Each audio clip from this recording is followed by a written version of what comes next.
Welcome, welcome. We're getting ready to get started. I got my good man Logan coming on. Just got to invite him, and we're going to get going here. Appreciate everyone coming on. We're going to, build the next generation of wealth, investors, and yeah, here we go. Logan, What's up, my guy? how are you, sir? Good, man. How are you? Doing well. Trying to get my phone situated. All right, my man. I wanted to welcome you here. Thank you for taking the time this morning for us to kind of dive into this world of real estate investing.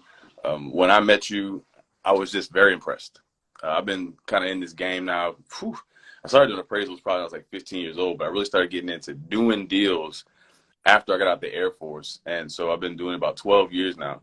And I've kind of been in that middle zone as a millennial of learning the game kind of back when we were still doing paper notebooks and kind of DVDs, like Uh-huh. very, I guess it's not music, but I guess you can call it kind of analog. This was pre-TikTok, pre-Instagram, and the information wasn't so out there like it is now. And when I met you, I was very impressed by your energy. I was very impressed by how much you were doing at your age. And I just was like, man, let me connect with this guy because he has his finger on the pulse of his generation, how he's doing real estate in that generation. So what I like to do is on these calls so that people don't have to scroll all the way through to 30, 40 minutes in to really get down to the meat. We're going to kind of talk first about, how to do this. And then we're going to kind of get into your story and kind of peel back some of the layers. So if I was 22, 24, 25, and I'm looking at these TikToks, I'm looking at these Instagrams, I'm looking at people talking about how I could do real estate, how I could do deals, but I haven't met somebody like you who's actually doing it. How can I really get started and make this real? Because it seems real from what I'm looking at. It seems real from a lot of the TikToks I'm seeing and tips. But if I was just getting right out of college or if I was working my first job, but I was like, man, I want something more and I really want to start taking this serious. How can a person actually start making money in this right now?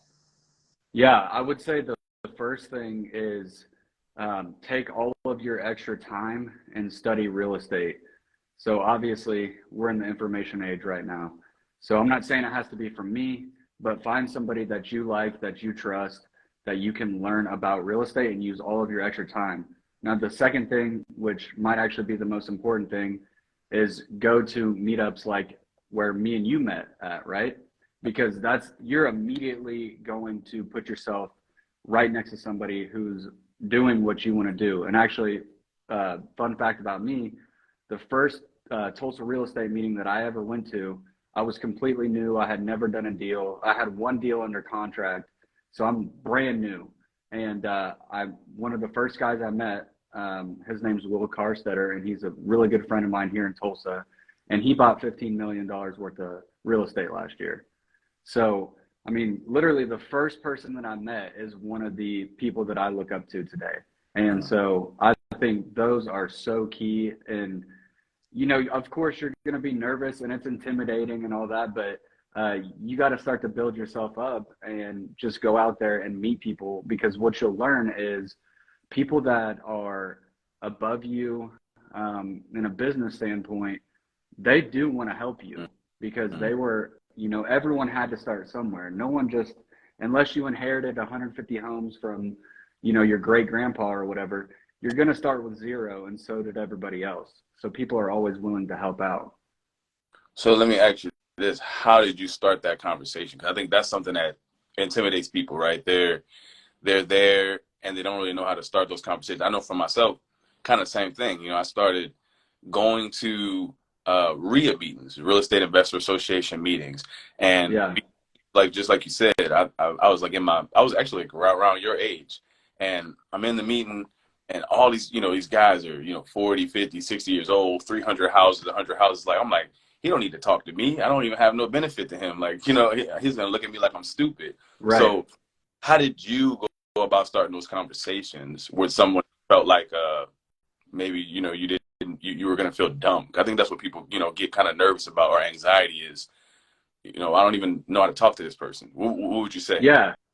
Yeah. I mean, me personally, to be honest, I mean, I don't think I did start that particular conversation. Will was nice enough to go around the room, and he's looking for value at all times. So I think, I mean, the biggest thing is to just swallow your pride and walk up to somebody and just introduce yourself and kind of tell them where you're at in life and what you're looking to do, because like Will, a lot of people are looking for value. They're looking for, well, maybe this dude can send me a 400 unit apartment complex one day. I don't know him, but who knows what kind of potential he has. So people are actually, more accepting than our brains think, and I get the whole fact of being anxious of looking dumb, because of course that's a factor when you're brand new in this game. But I'm telling you guys, these people out here, the whole reason people are throwing real estate events is to help the general public get into real estate. So you just have to keep that in mind, and just remember, you're always talking to another person. You're not talking to Superman. Yeah, no, for sure. I think a big thing too is you don't have to have real estate knowledge to bring value. So I know when we first, a long time ago, there was a certain thing called bird dogging. Mm-hmm.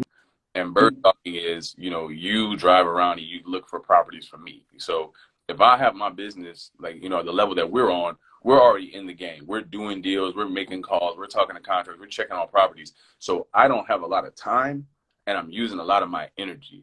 But if you come up to me and you are just new in the game of real estate, you have two things that I can use, even though you think you don't have real estate knowledge. And we can trade those things. I can trade you this knowledge and I can involve you in a deal if you're willing to give your time and your energy. Like you said, starting to learn. You can learn from YouTube, you can learn from us, you can learn from books, but you also can learn hands-on by me sending you to a property and telling you what I need you to look at in that property and you reporting back to me. Now you're learning on the job and you're also providing value to me because you're giving time and energy to things that are kind of scarce resources for me in the level that I am. Do you agree with that? Yeah, yeah, absolutely. I was getting ready to say, if you have the ability to, going and working for somebody maybe for free at first is 100% worth it. If you can find like a real player in your market and you really want to learn about real estate, that's one thing I would have changed about how I approached it back when I first started. I probably would have gone and worked for somebody before jumping in head first on my own. So I want to get a little nuance. Two things. Well, one thing for sure. How would a person find the meetups in their area? So they've taken our advice and they want to go. How would they find them? Yeah. Well, the great thing about 2023, right, is we have these computers that we're both on right now and that we always carry in our hands. So literally all you have to do, if it doesn't matter what city you live in, but we'll take Tulsa, for example, just type in Tulsa REIA, REIA. That stands for Real Estate Investors Association. And so every city has one. Even small cities, because I've done deals in 48 states, wholesale deals, and we would go join those groups to sell those deals. So almost every single city, if you can call it a city, in America, they will have a RIA in that city. All right, so let's do this. Before we jump into we get a little bit of how you got started, but I Yeah. still want to talk about your early days. So one thing I want to say now too, like in the beginning, where I want people to really get meat and potatoes, is what if I'm your age, 25, right? I've gone to the meeting, I've met with some people, and I want to do a deal, right? You've read my book, Read Me or Stay Broke, and you starting to develop a level of comprehension. But the biggest block in your mind is, I don't have any money. Like, houses cost $150,000, houses cost $200,000. Like, when am I going to get that money? I'm only making, at the most $15 an hour working my job. But all this makes sense to me. But my credit is bad. My debt is kind of high. I don't have any money. So Mm-hmm. how do they get the money? Yeah. So there's two things that I really, really like to tell people that ask this question. One is hard money lenders. So hard money lending is either a person or an institution with one person, Yeah. but they will lend you money at a high interest rate. So I get it at 12.75% interest, and people freak out, and I'll get back to that. But people freak out about the interest rate, and you shouldn't, and I'll explain why. But they're giving you the money. Every hard money lender has different terms. So some might give you 100% purchase, 100% rehab. Some may give you 90% purchase, 100% rehab. It just depends on who you find. My hard money lender, he does 100% of both. And that's my favorite strategy, because when you say you don't have money, well, you can take a hard money loan out, fix the property up, and sell it. And now you should have, $30,000, $40,000 worth of capital to do whatever you need to do. And another thing that people ask is, well, what if I can only find a hard money lender that does 90% purchase? I don't have, $10,000 to put down. And that goes into the second place that I think you should find money is private money. So private money is, that's a vague term, right? Because it could be from anybody, but you can't sit here and tell me that you don't know one person that has an extra $10,000, because you do. I promise you do. You just haven't been looking hard enough, because I can literally think of 20 people off the top of my head right now that I could call for $10,000. They would send it to me just like that. And I know that from experience, but if you're just starting out, I promise you, you have friends that make high income W-2 income. You just don't know that they do, because they're not on Instagram talking about how much they make at their W-2 job, but they need somewhere to put their money, and you can convince them to make an investment and make a return on their investment. And so if you need that $10,000 to fund that hard money loan, start asking your friends. I don't like raising money from family, but if you know that somebody in your family has money, then why not? And if you are okay with that morally. And also, you just want to put yourself around people that have money. You want to go meet people. So I like to tell people, a lot of people like to go to the cheapest gym in town. I don't like to go to the cheapest gym in town. You know why? Because my gym is filled with entrepreneurs. So I want to go there. I also like to hang out at cigar lounges. You know why? Because entrepreneurs like cigars. I also play golf because entrepreneurs play golf. So you got to put yourself in the situation to be able to meet people with money, or you're just never going to find it. All right. So let's dive into that, because I like to go like the step further. Yeah. All right. So, because you make some great points. Is the conversation based on who I am? If I'm talking to a hard money lender, if I'm talking to a private money person, and I'm trying to say, hey, I'm trying to do real estate, and they've known me for a long time, and they know I work at Best Buy, right? I feel like I'm not going to be able to be successful in that conversation. But what most people don't know is that if you learn from me, if you learn from Logan, and we show you how to analyze a property and how to see where the money is going to come from in that transaction, you can bring the deal to the hard money lender. You can bring the deal to the private lender, and they will decide whether to give you the money or not based on the deal. That's a very common misconception. And the second thing is, you do not need a real estate license to sell your own property. So you need a license to be the middle person, to be the, fiduciary between a person who wants to sell their house and that person who wants to buy their house, because you know all the laws to make sure these people who don't know real estate facilitate this transaction legally. But if you have the property under contract and it's yours, you can sell it to someone else without needing a real estate license. That's how you see for sale by owner signs on people's property. So you don't need a license, and you can use the deal, not your own personal credit and your own personal knowledge, to say this is why this is legit. And you can get those hard money loans and that private loan, and you can overcome the money barrier that you think you have. Do you want to kind of expand upon that? Yeah, absolutely. I'm gonna give some people some golden sales tips right here, because this is a sales tactic, but it works in this perfect scenario, because you're exactly right. People are gonna have anxiety about, well, my buddy's never going to give me 10,000. I used to play beer pong with him. He doesn't trust me with real estate. You know what I mean? So here's the thing, guys. People like market data. It actually doesn't matter. Like, if you're trying to sell a product, they don't even care about the product. They want the market data. So I'll give you an example. I own an HVAC company, right? People don't care about what brand of HVAC I'm putting in their house. They don't know the brands of HVAC. But you know what they do know, or what I'm telling them? Hey, my brand that I'm putting in your house, if you look at this study, it reduced allergies by 90%. Boom. You see what I'm saying? We live in a humid place. My unit that I'm putting in your house, it actually has a 95% efficiency rating. So that's going to pull all the humidity out of your home. So you're not going to wake up in the winter when it's really cold. And we all know what I'm talking about, right? You wake up and you feel groggy and sick because your heater was blasting all night, because you probably don't have a HVAC that's installed correctly. But so they care about the market data.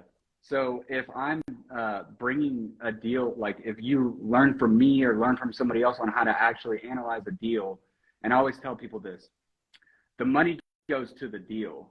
The deal doesn't find the money. So if you have a deal, the money will always come.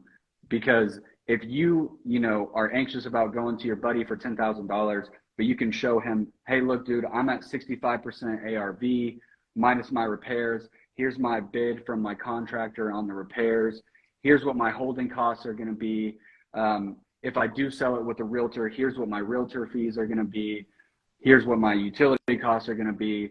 Here's how long I think this project is going to take. And I'm going to go ahead and try to beat that time of the project. And if you can sit there and show them raw numbers and walk through them and have the knowledge to walk them through the deal, that's what they care about. They care about market data.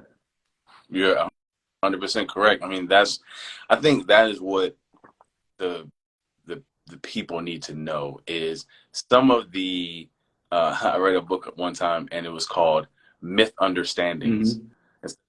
And we have these beliefs that are unconfirmed by nothing more than our own belief that they are true. And we've never tested or tried to push through those barriers because they're so, they inhibit us so much. I don't have the money. I don't have the knowledge. No one's going to help me. And now we've just broken through all three of those. You have help. We're giving this call right now, but you also follow us and are able to connect with us and learn. You see now that you're able to go to meetings and meet other people, be in the environment. You have resources to be able to learn. And now you know that there is a way for you to find this money. And it's not how your personal debt works. It's not going to be the balance that you're on your credit card. It's not going to be your student loan. This is what I really call it superpower.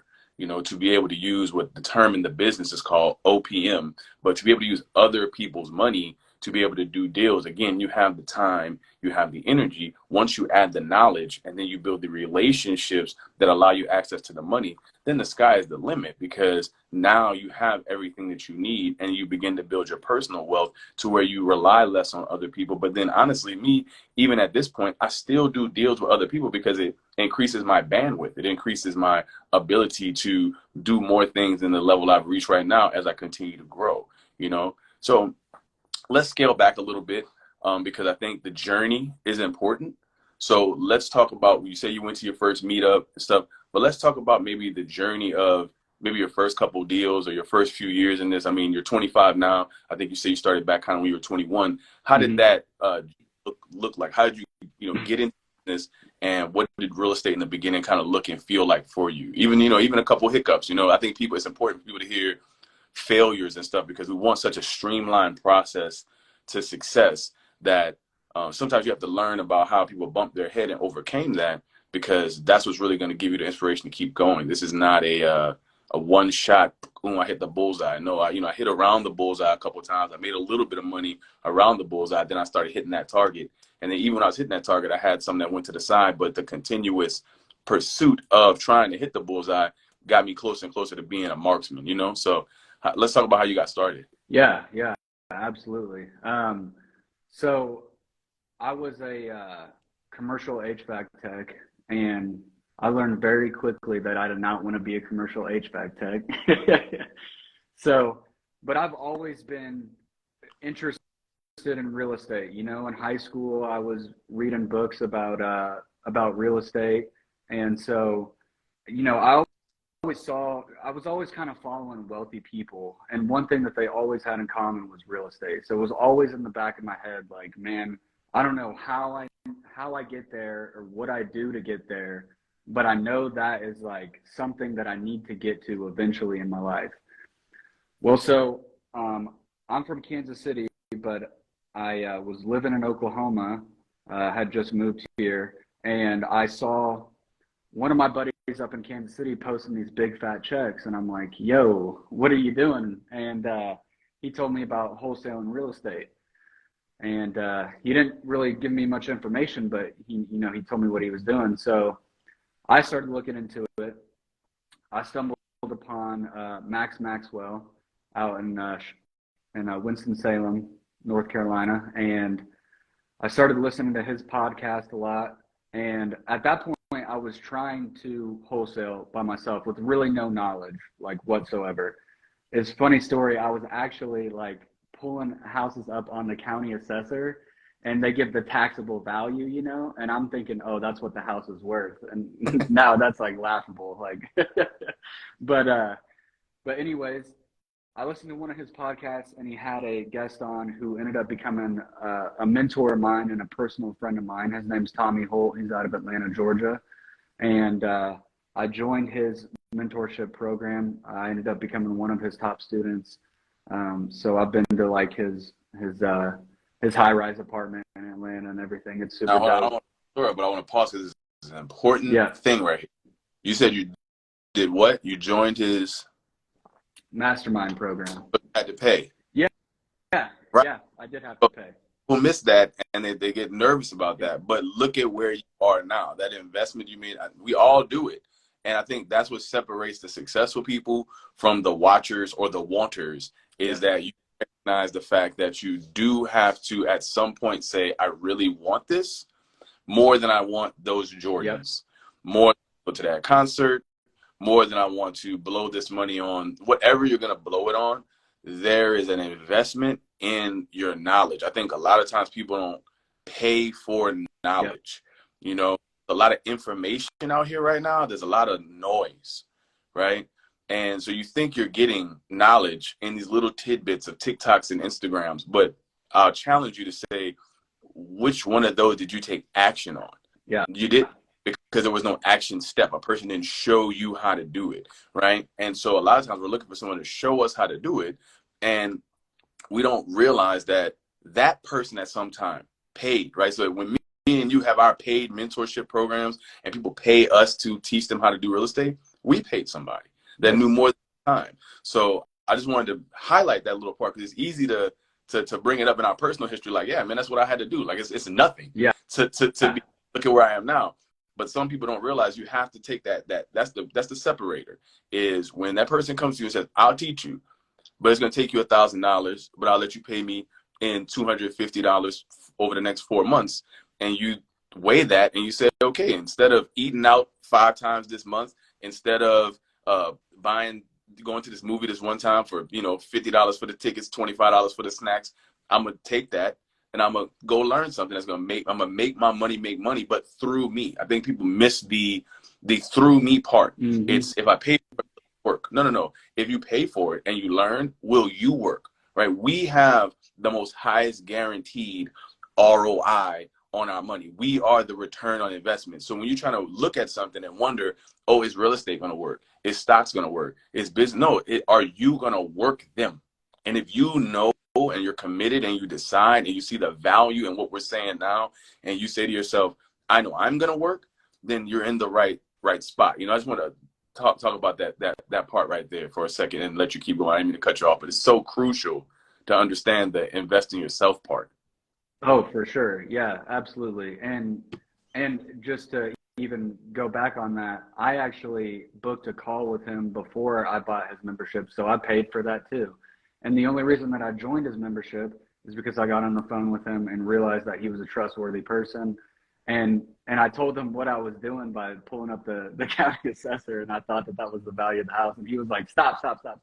He He's like, do not call another person until, he's like, I don't care if you learn from me or somebody else, but like, you cannot be doing that.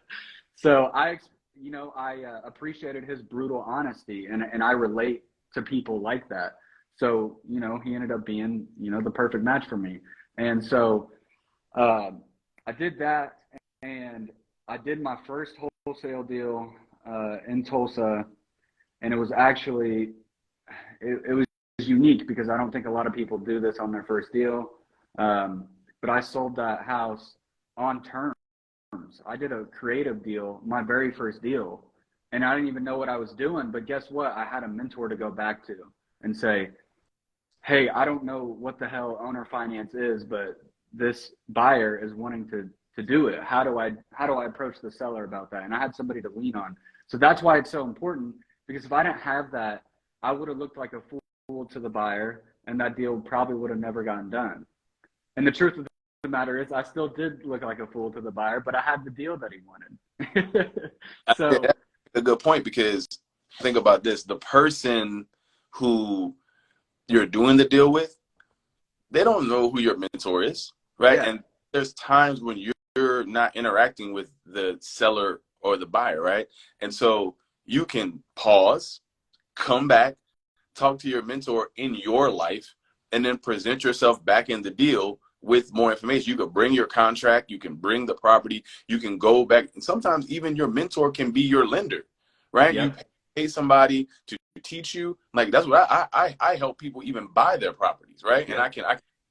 And I can support you, and so we're doing the deal together, but you're going to be able to do more time and energy, and I can send you to go do it with the knowledge. But I think you make a good point where not only did I pay this person to show me the business, but I also can pay this person to come back and check the deal for me, look it over, read the contract, and then be my second brain in the deal.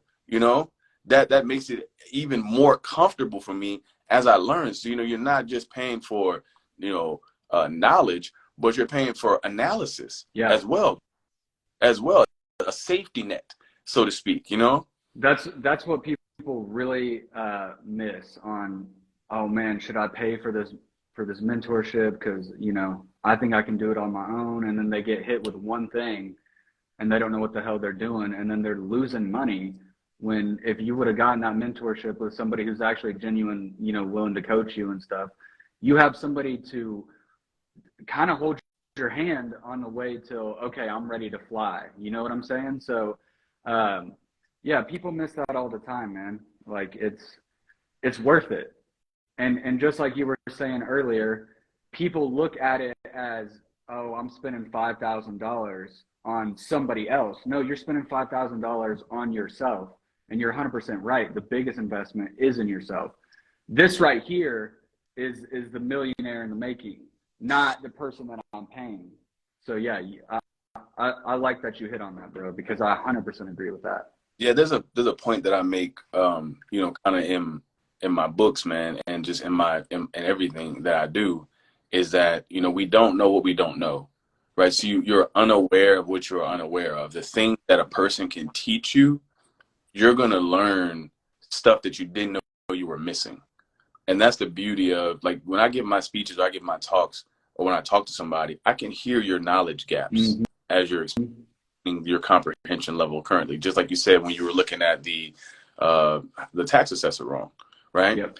And hear what's wrong and then correct that for you. But you had no idea that you were doing that wrong, right? And to me, when someone gives you knowledge, I think the best part about, like you said, the millionaire in the making, is you keep it, right? It becomes a part of you. It becomes your new capability. And then once you have it, no one can take it away from you. So that's really the benefit. And, even, knowledge is that you get it, you keep it, and now it informs your behavior. It informs your actions. You can take actions that you didn't know before. You can even relate that to your job. The job that you have right now, when you came into it, when I went to the Air Force, they taught me how to be an aircraft mechanic. Before that, I was a cashier at Whole Foods, right? Yeah. And then I was the kind of person that could fix airplanes. I never would even imagine that I could fix airplanes, but I went through the training, and I could fix an airplane today if I needed to, right? So the same goes with real estate knowledge and financial education. Once you have it, it becomes a part of you. And now you can take actions based off of what you know and your abilities. You know what I mean? So let me ask you this. What do you feel like is, so we addressed the money part. Besides the money, what do you feel like the biggest block to people being successful in real estate is? I feel like the biggest block is honestly probably confidence in themselves. Just like we were talking about earlier, being anxious to ask people for help, being anxious to call a seller.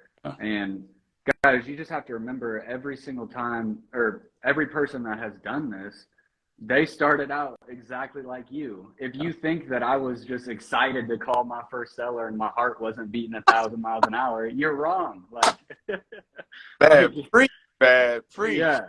Like, I mean, we all go through the same things. And that's what's so beautiful about being an entrepreneur is you'll learn one day, even when you're in my position, you'll talk to higher level people and they'll say, hey, do you think our employees are ever going to figure out that we don't know what the hell we're doing? We're just kind of going with the flow. I promise you, like, I know it seems intimidating, but you guys just have to, you got to build your self-confidence up, and things that start with that are just becoming a better individual and working on yourself.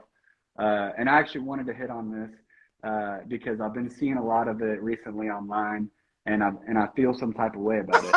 But people are constantly like kind of poking fun at high level people saying, you know, get a cold tub, use the sauna, work out, you know, read a book, all those certain things. Here's some advice for you guys. When are you going to stop poking fun at that stuff and maybe think about it for a second and say, man, what if I actually applied what these high level people are telling me to do? How would my life change? Instead of making little memes on the internet about it, you know, I think there's a reason people that make way more money than me are telling me what to do. And if you think about it for a second, you're being an idiot by not listening to those people. And I think that's just a fact. So, nah, man, I'm gonna let you for a minute, man. You know what I'm saying? It needs to let that marinate, man. Yeah. You know, because I 100% agree with you. I'm a big advocate. Anybody who follows me knows me. I'm not just real estate, business, stocks, like that. My main core message is always deliberate self-improvement. Yep. Right? I call it DSI. I back it up with what I call DAT, which is deliberate action thoughts. Right? I think that the three keys to being able to be successful are DAT, DSI, IFG. Deliberate action thoughts, deliberate self-improvement, which increases your intentional financial growth, right? And I am a big advocate on the fact that you are the solution to your problem. But as long as you feel like all the problems are coming from other people, as long as you buy into the fact that society is telling you that you're in competition with everybody instead of the person you want to be, then you're going to stay stuck. It's easier to make fun of somebody who's doing something more than you because it allows you to stay stuck. Right? But is that where you really want to be? Are you really happy? Do you really enjoy, you know, always kind of secretly wanting more, but then also kind of sitting around and being like, yeah, but now I don't really want that. That's not the truth. There's an inner calling inside of you that you really want to do more. And it's okay. You know, it's okay to like there's a term right now, and I have a 15-year-old son, and I've brought this up before. There's a term in the younger community, the gamer community. Kids like to just get on the game and chill and have fun, but there are some people who game very seriously, and it's crazy now that it's turned into a way to make money. But before, when kids were really good on a video game, especially Fortnite, kids would call them a sweat, right? Sweat. Okay. Yes, like you're like going too hard. You're playing too hard. You're trying too hard. Or they call them a try hard, right? Yeah. Maybe you should pray to God that in your actual real life that you be a sweat, that you be a try hard. You know what I mean? But because it has a negative kind of tease about it, like, nah, man, you should just be able to be successful, you know, just kind of casually. No, this ain't a casual thing we trying to accomplish here. We got walls to knock over. We got mountains to, you have obstacles in your life that you really need to destroy. Not just push out the way. You need to blow it up. you know, and that comes from the deliberate self-improvement. Like I have all these books back here. I have 400 books on Audible because I went on a mission of being like, man, look, I got to get smarter, bro. Straight up, you know, I was broke. I had my kids. I had lived the American dream the way I was supposed to do it. I was in the Air Force. I was working Department of Defense. I had done everything that you were supposed to do in the American dream model, and I was still broke. And I'm like, how is this possible if I did what you said? Yeah. Right. And then one day I was listening to music on Pandora, and an ad came up for Audible. Man, this is 2011, 2010 time frame. So you're an Audible OG then. Oh man, I'm master. I got the master ranking because, okay. and I used to get mad because it would calculate your listening time, and I would get to like 3-4 months of listening time, and then I'd have to change cell phones, re-download the app, and my listening time would be cleared out. I was like, oh man, it would keep my badges, but I was like, man, I'm trying to get like to a year listening. You know, I want to really crank it up. But the benefit of that, and I just put one of my friends onto this the other day, the benefit of Audible is, you know, I could be walking in the grocery store, I'm getting smarter. I'm doing laundry, I'm getting smarter. I'm at the gym listening to a book, getting smarter. And I think people think like novels and stuff like that. No, man, there are books by high-level people teaching things that they know. And there was a beautiful quote at the beginning of one of the books that I read, and it says, books allow us to have conversations with people we'll never meet. You know what I'm saying? Yeah. It allows us to have a conversation with people we'll never meet. And sometimes you think a conversation is we're talking. He don't need to know nothing from me. Yeah. So a conversation can be me listening to someone talking to me about the things that I need to know that I don't know, you know? And so I think that what you say the most, like the block of not having confidence. If you don't have confidence, guess what? You're correct. You don't know what you're doing. But what confidence comes from, right, is DSI. What I mean by that is confidence comes from the ability to understand that we as human beings have an improvable ability upon ourselves. We are not like animals. Animals live off of instinct and impulse. We have prefrontal cortex, executive function, the ability to retain information. We can learn and apply. We can learn and keep. And then when we have it, we can use it over and over and over again for the result that it creates. And so knowing that you can do that is where your actual confidence comes from. It doesn't come from, can I do the thing? It comes from, can I learn to do the thing? And that's 100% fact. And if you can learn to do the thing, then you know eventually you'll be able to do the thing. And if you do it with guidance, now I'm learning, I could do it. And if I make a mistake, I could ask. You know what I mean? Mm-hmm. Yeah, no. And I like that DSI thing because going back to the not being confident in business and all that, you know how to build confidence in business is that you're intentional and deliberate. And that's just where it starts. I mean, in my opinion. No, I read 7 Habits of Highly Effective People when I was young. Actually, this 8th habit book right here is the book after that book. But the 7 Habits of Highly Effective People, he said something in there that was so profound. And I learned it like when I was 17.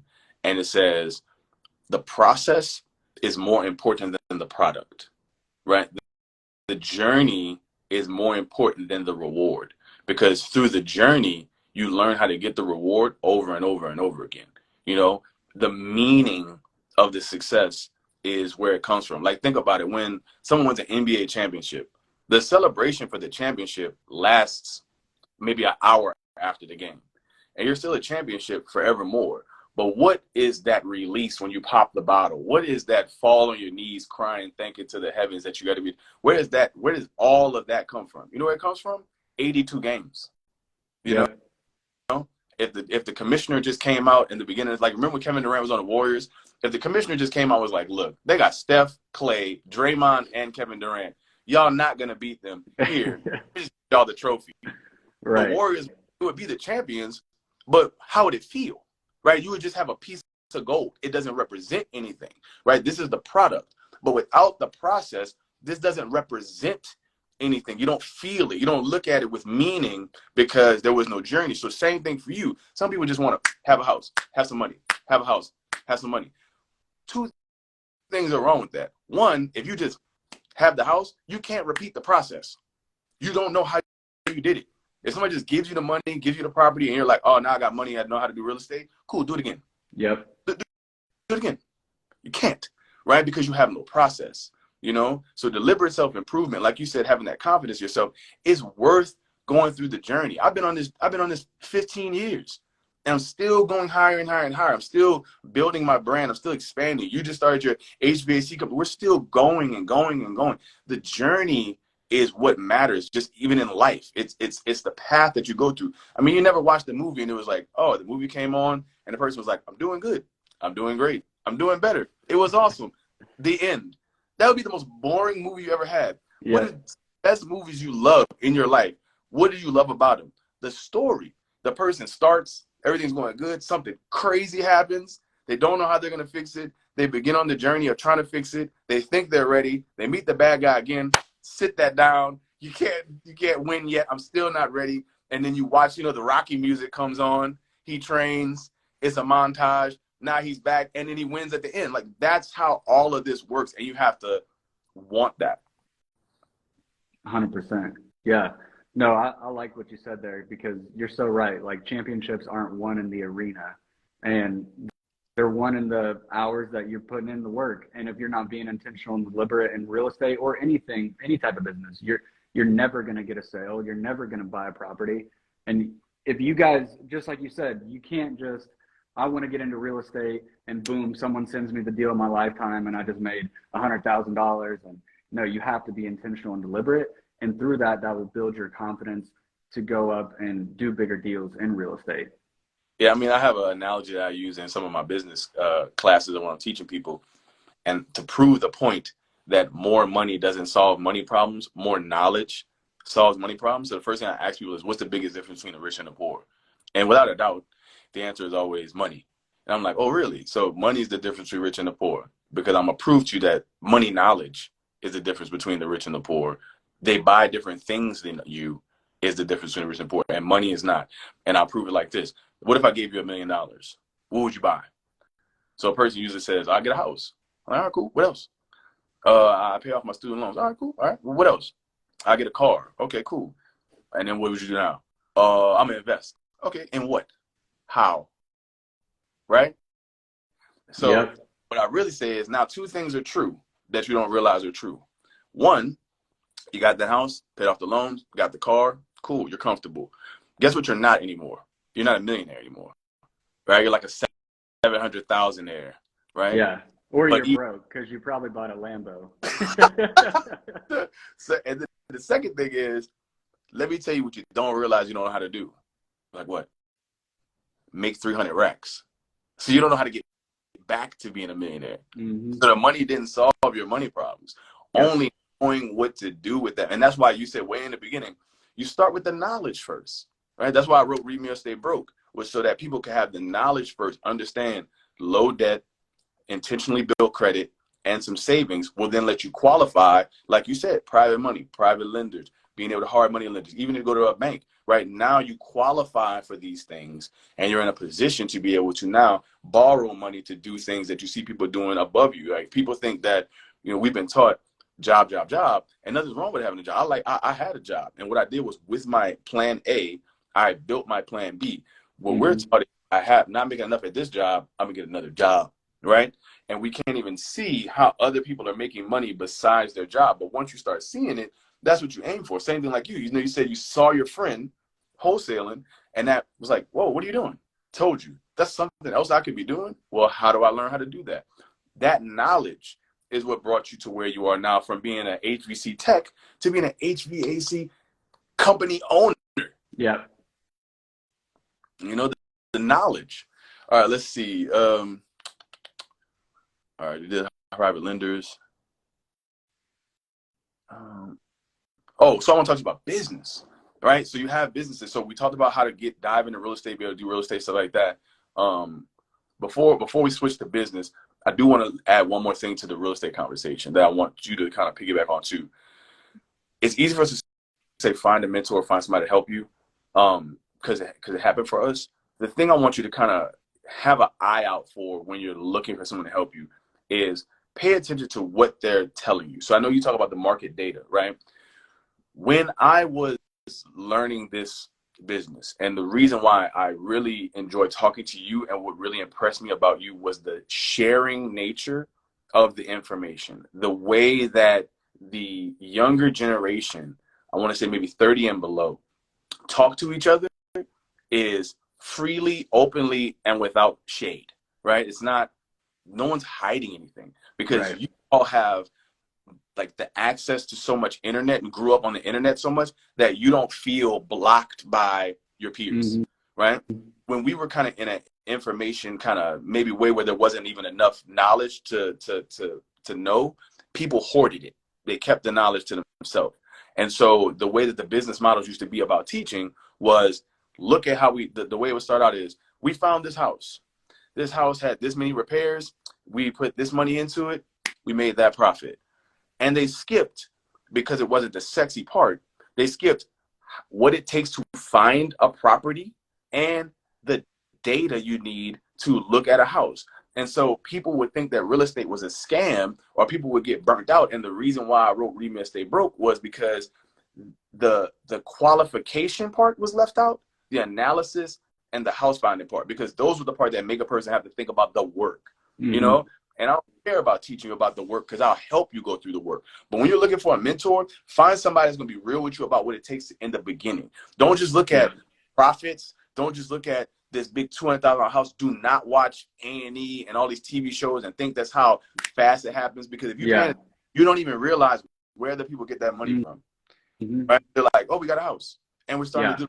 But where was the part where they looked for that property? Where was the part where they analyzed that property? Where was the part where they found the money to do that deal? You're just seeing the sexy parts, and when you get into it, you get discouraged by the realness. But if you learn about the realness and have somebody to guide you through, then it's not a part that makes you feel fearful or worried. But I just kind of want to touch on that right quick about the analysis, looking for houses, and then realizing like that's the part that's really going to get you where you need to be able to go. Can you touch on that a little bit?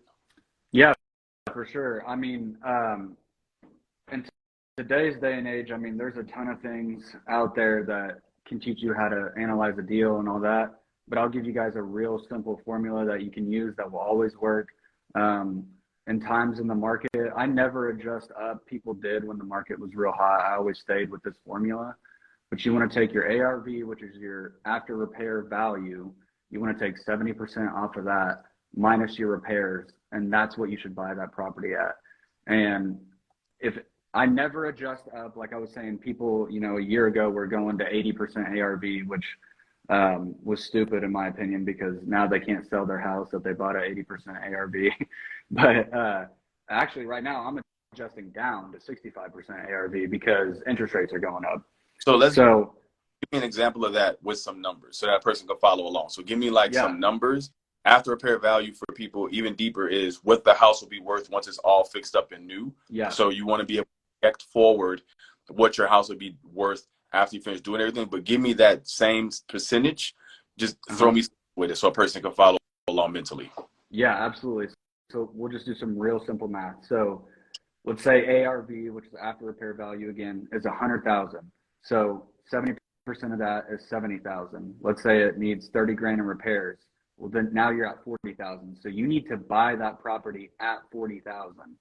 And if you're wholesaling, if you want to do 70% ARV minus repairs minus your wholesale fees. So if you want to make 10 grand on that house, you need to buy that house for 30 grand, or put it under contract. Sorry, not if you're wholesaling, you're not buying it, but put it on a contract for 30 grand, sell the contract for 40 grand. Yep. And so that's that formula right there, like he's describing you, that's the one that works for the hard money lender. That's the one for the private lender. You can show them where the profit spread is after they buy it from you. And that will get them to say, look, this is how much money I'm going to make on this deal. Sure. I don't have to do really any of the work to acquire the property. You already have it ready. I didn't have to go look for it myself. I didn't have to do the analysis. You brought me the analysis. You brought me the property. And all you're saying now is you want me to buy it from you. And then if I buy it from you, you already have laid out for me how much I'm going to be able to make. I want to do business with you. Now, right quick, ARV. How does somebody understand what the after repair value will be on a house? Yeah, so there's a few different ways. If you're like brand new, fresh, you have no idea how to analyze a property. A few of the easier ways is if you can hook up with a realtor and they can pull comps for you. What's a Now, comp? a comp is a comparable.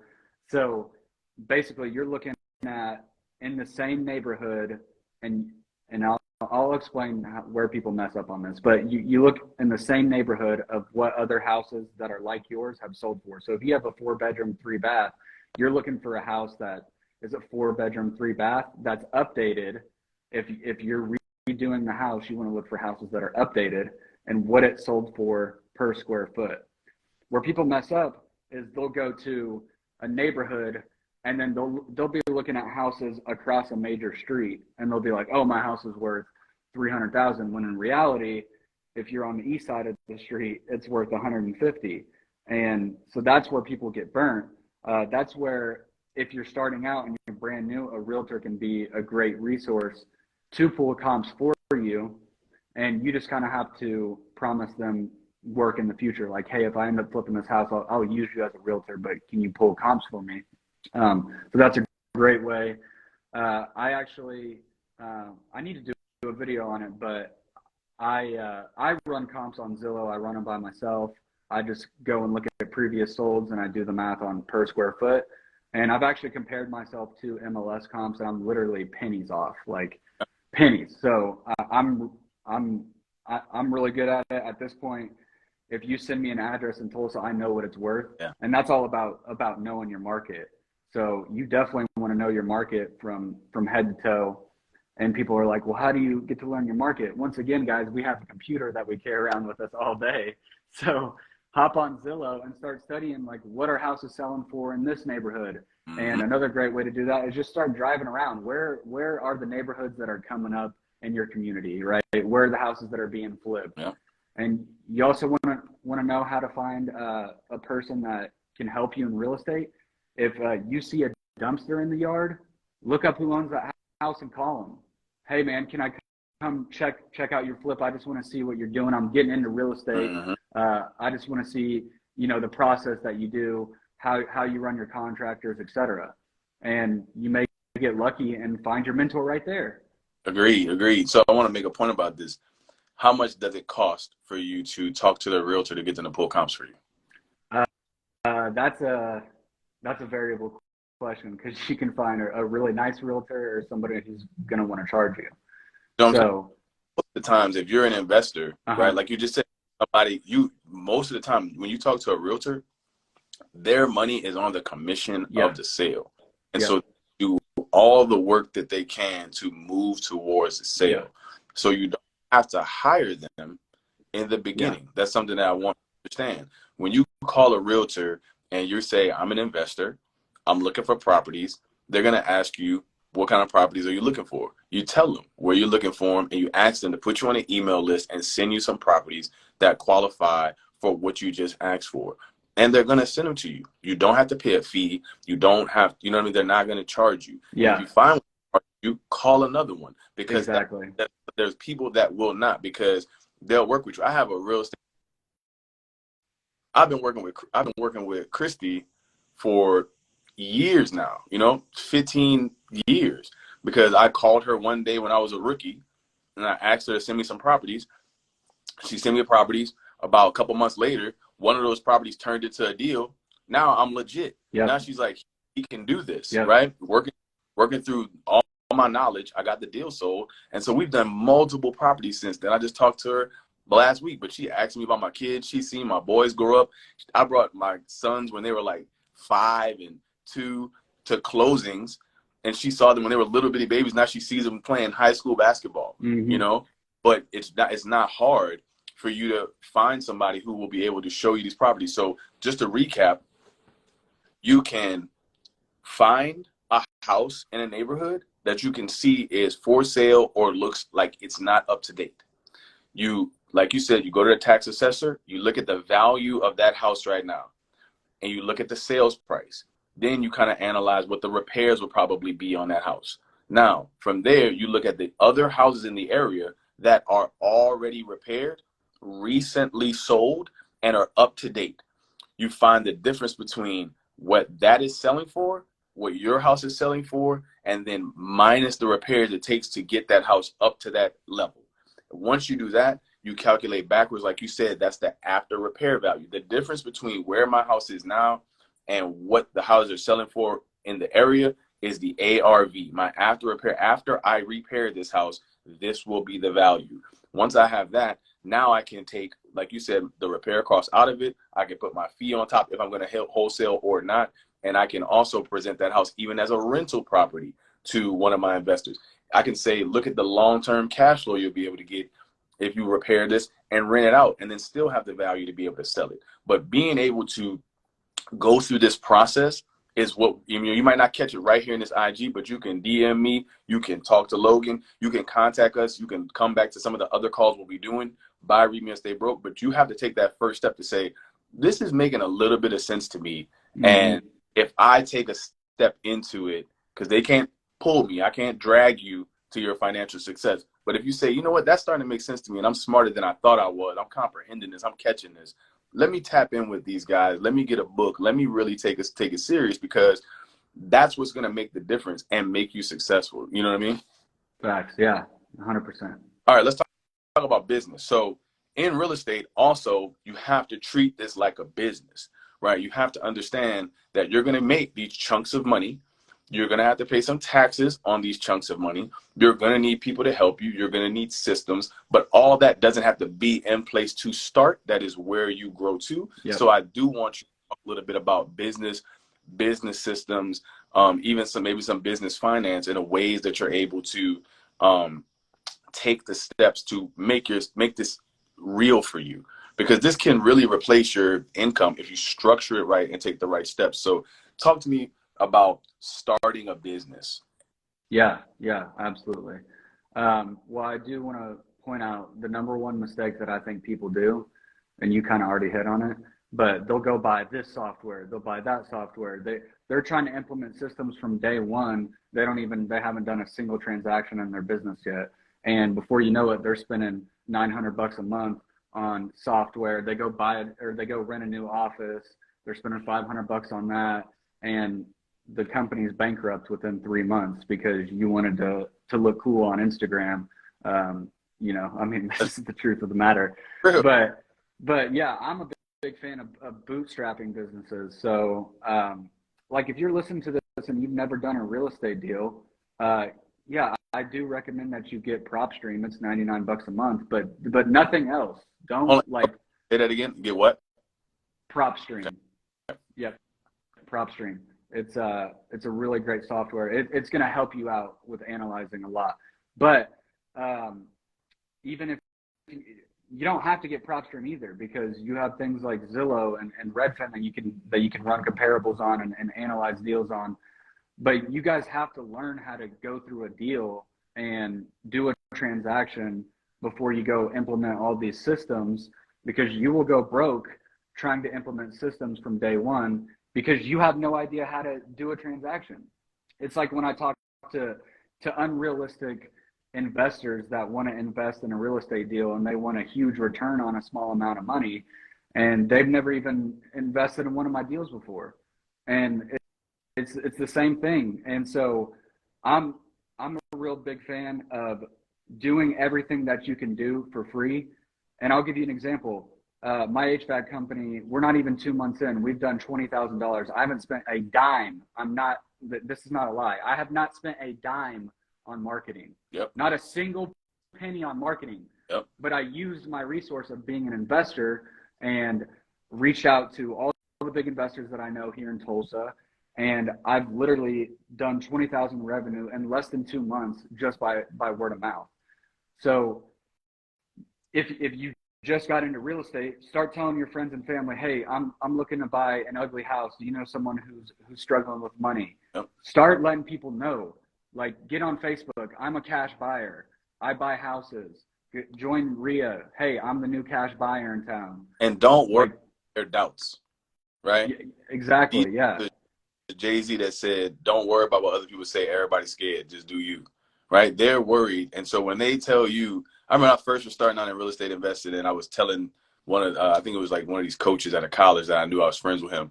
I was like, me and my friend right here, my business partner, we're going to start doing real estate. And he was like, yeah, man, just make sure you know what you're doing, man, because you could, lose. Like, I'm like, yeah, everyone's had an uncle that lost, yeah, but you know lost why? a house, and real estate doesn't work. But because he did it the way that you said don't do it, right? And he did it with the people that I tried to warn you about before, warn y'all about before. The people that don't give you all the details and they sell you all the systems, right? Here's this. There is not a single. I don't even care if they implement AI. I'm gonna tell you right now, there's not a single effing system that is gonna do a real estate deal for you while you just chill and watch it. Facts. It's not gonna. You have to be an active participant. It's not gonna just happen by you clicking a button, implementing the system.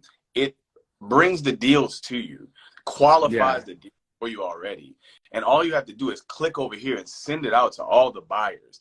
And they're going to contact you. No, that's not how it's going to go down. So if you had an ad and that's what the dude tell you, swipe up and keep somebody playing with their cat. Yeah. Because that dude, he's making more money on selling you his affiliate link than he is in real estate. 100%. Yeah. 100%. And what's crazy is when I came into the game, that I didn't realize that that's what was occurring. Mm-hmm. A lot of people had over leverage. You can go back and look this up. A lot of y'all might be kind of young. Go back and look at the 2008 housing bubble. I wasn't in the real estate game when that happened. I was in the Air Force, but it happened without me unknowing. Then I came into real estate. Golly, I'm getting text messages. Dropping my phone, bro. Vibrate. So I came into the game after that happened, not even being aware of why it happened or how it happened, no understanding of real estate. And there were so many people teaching real estate, right? And I'm like, okay, so, there's a lot of teachers and stuff.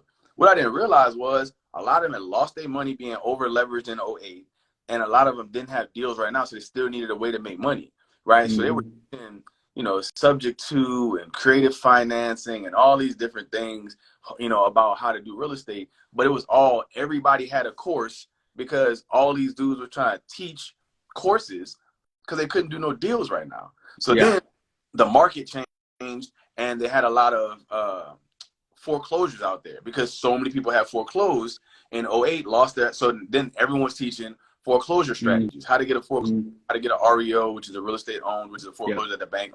Everyone's teaching how to get all these foreclosures and these foreclosure strategies. But come to find out, they're all really just making money off their courses more than doing deals, and telling you how hard it's going to be to get a deal. Like if you see one of them signs out there, somebody wrote in a Sharpie, "We buy houses," that never made sense to me because I've never seen a person driving, a motivated seller. I've never seen anybody driving who was about to lose their house and thought, the solution to that is whoever wrote that sign in Sharpie.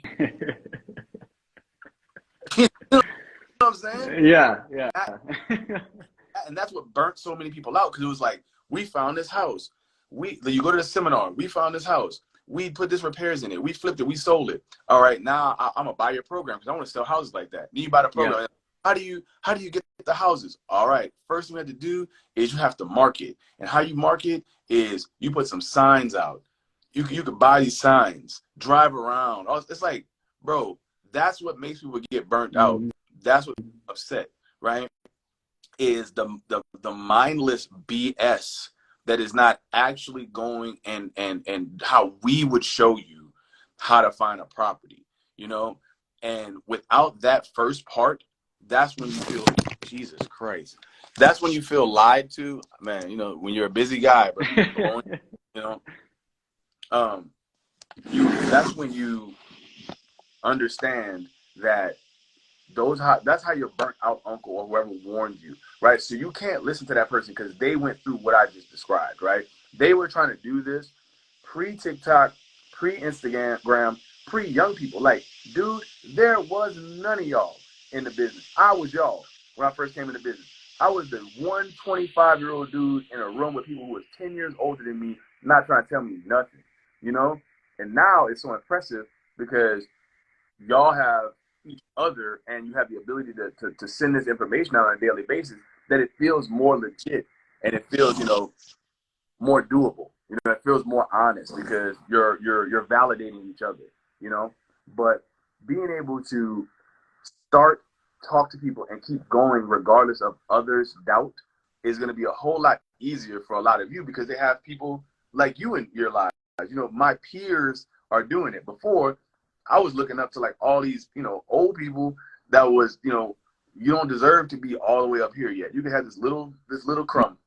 You got drop of knowledge. You can buy my program without understanding the ways I'm about to swim you around so you can keep buying stuff because I need programs. But I just want to say that to back up your point about people making more money off their courses than they are really doing deals. And you want to try and find somebody who's going to actually walk you and take you to a property and really do it and not, feed you a bunch of crap, man. Yeah, 100%. All right, so let me ask you, well, I want to piggyback on what you said earlier when you said about your business and we were talking about starting business. The most important thing in starting a business, whether it's real estate, whether it's consulting, because I do consulting, the biggest thing I feel like in business is people start with stuff, not sales, right?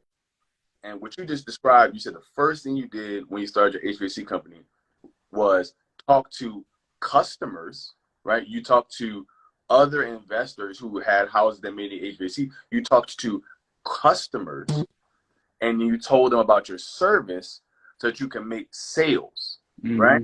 You made sales, and now with the 20,000, there's more that you can do to expand your reach to do more sales. Conversely, what people will do, like you said, they get into real estate and it's like, I'm gonna buy this. I remember somebody said one time, we were at a meeting and the guy was teaching about asset planning, right? Turning properties into trusts and stuff like that.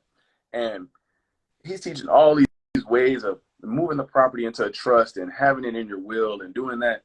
And the guy stopped for a second. He was like, yeah, and right quick, how many people in here have done a deal? There's like 100 people in the room. 6 people raised their hand, right? It's like, ho.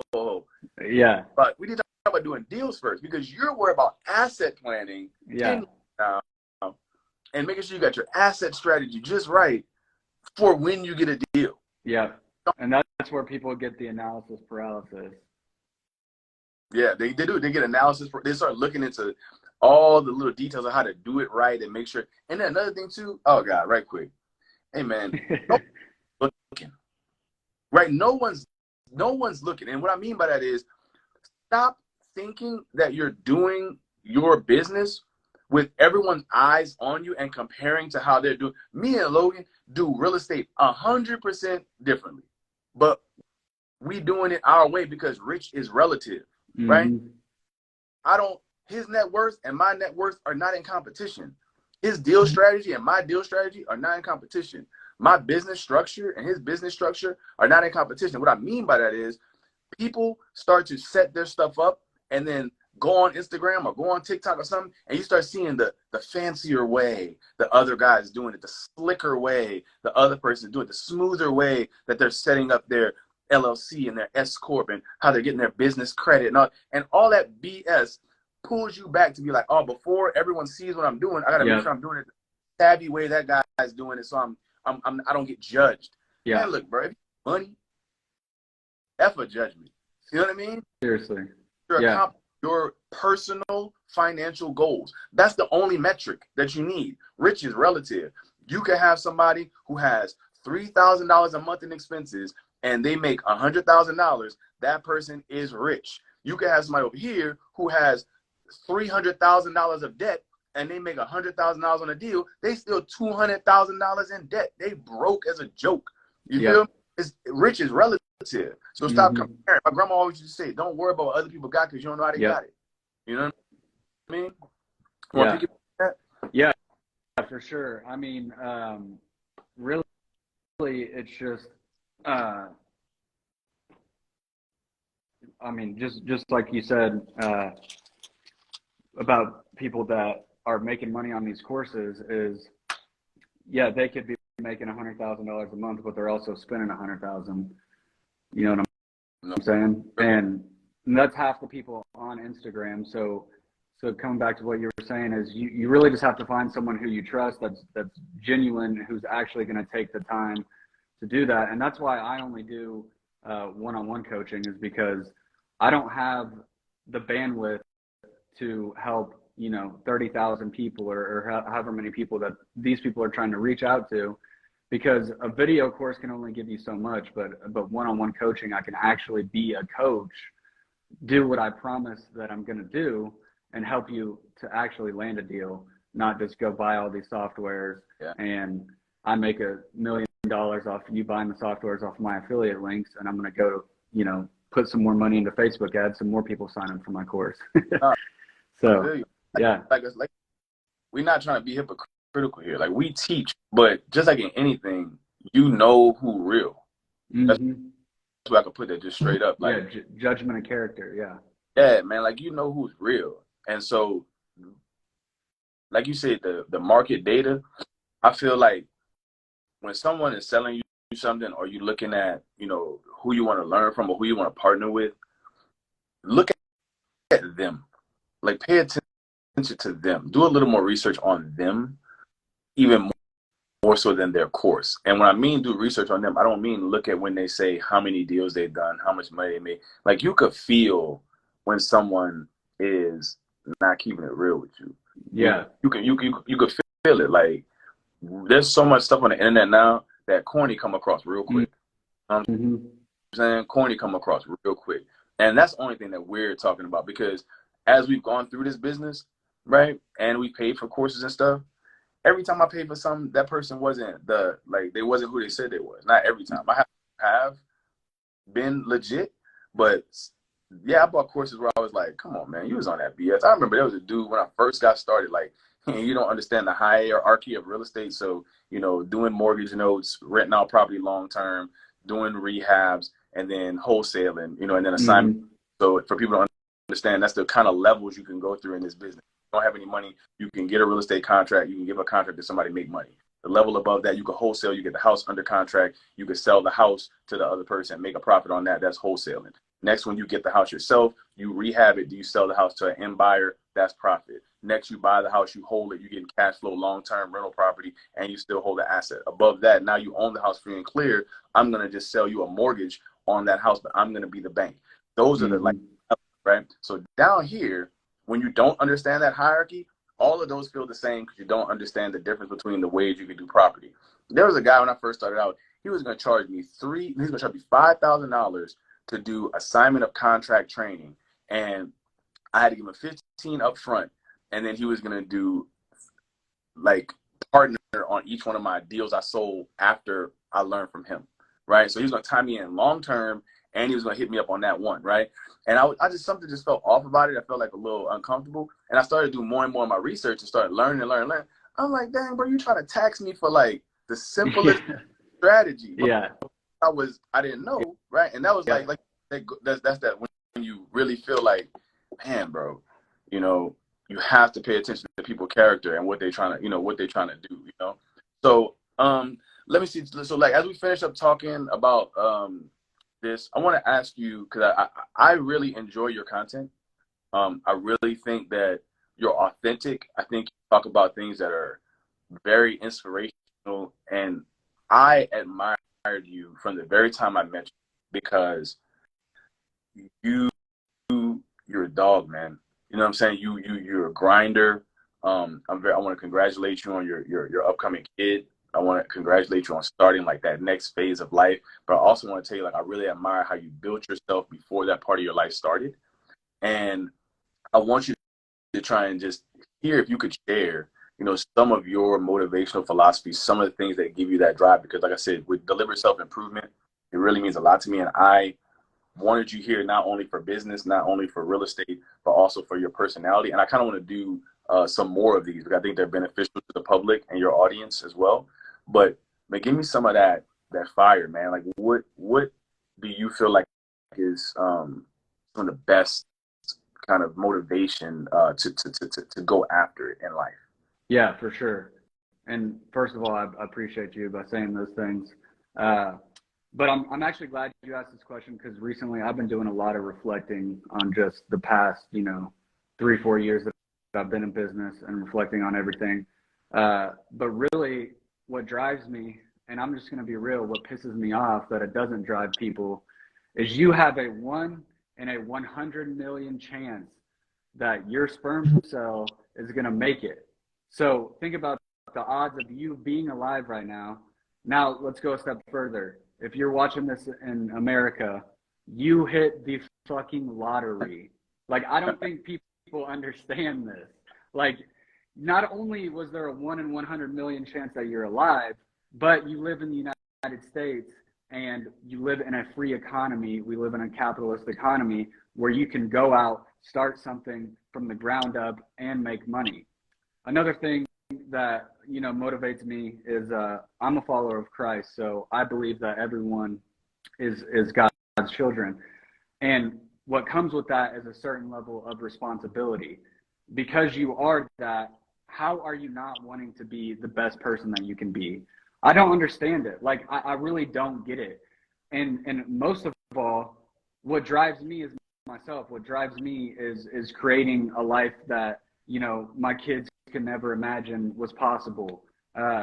People ask me, what do you do on the days that you don't feel like doing something? And to be honest, I'm way past that point. Like, you know what I'm saying? Every day I feel like I want to go buy a jet. Every day I feel like I want to go buy the nicest car at the dealership. Every day I feel like I want to fly to Morocco and back, and I can do it without even blinking an eye. And so I just don't get how people don't even have that fire in them. It doesn't make a lot of sense to me. Like, you have a 1 in 100 million dollar chance of being alive. You're one of God's children. How about you fucking act like it? You know what I'm saying? How about you act like it? Reflect on that for a minute. Think about that and go act like it. Go put in the intention and deliberation that you need to go out and actually do something with your life, instead of sitting there all day doing nothing, going to work, paying off your student loans, listening to a boss that you hate all day. I promise you there's more to life than that. And you just got to find the first step to make you realize, and that starts all with your mindset. But once you realize, just the position that you're in as a person, how extremely lucky you are. I don't care what you're going through. I don't care where you came from. All of that is, it matters, but you can make a change. And especially because you were born, you're one of God's children, and you live in the United States, at that point, you really don't have any excuse not to change. And I'll leave it at that, bro. I don't get it. I don't get how people sit. I 100% agree with you. And I think that I can't even relate, like, with some people that just want nothing for themselves, because my brain can't fathom it. It doesn't make any sense to me. No, I feel you. The only thing that makes sense to me about that, though, is that they don't know what they don't know. Like, perspective is everything, right? Yeah. So you right mindset. So that's why we are doing this, right? That's why I asked you to share that, because people, you just sparked somebody, right? Yeah. The one who laid that out, their parents didn't lay it out, society didn't lay it out to them like that, and now they can kind of see with a different perspective, right? Because we live in complaint culture, we live in cancel culture, we live in it's their fault culture, right? And so because it's their fault I'm in this situation, it resolves me responsibility, right? And so if I don't have responsibility for my situation, then it's your responsibility to fix it, or you played me, you messed me over, and I don't really know about real estate. I don't know about business. I haven't been to college. I haven't been to a seminar. The only empathy that I have comes from remembering when I was that ignorant, right? And knowing that when you don't know what you don't know, you can't seek it. So I'm not saying it's not their responsibility, but in some cases I do recognize that it's not their fault, right? Mm-hmm. That's yeah. Passionate about what I do. That's why I wrote Read Me or Stay Broke, because after that, then cool, there's no excuse. Yeah. Right. But before, it's not really an excuse more than me as a teacher, me as somebody who believes what we believe. I endlessly try to break the barrier between the American dream model that's given to people and what the people who are feeding you the American dream model are doing, right? Mm-hmm. That are telling you to become a consistent income tax paying middle class person for eternity and only focus on putting a little bit in your retirement account that you could spend when you're really, really old.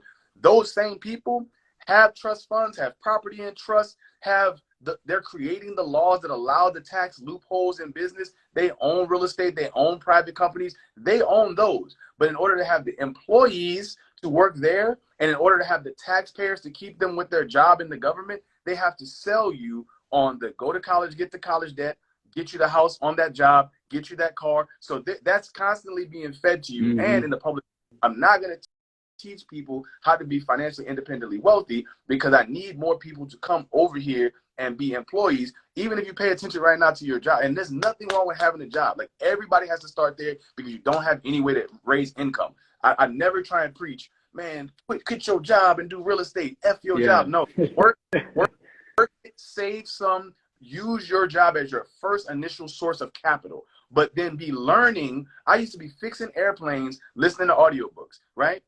Exactly. You want to be able to realize at your job, there's a department called HR, right? I went to school for business, right? There's a department called HR.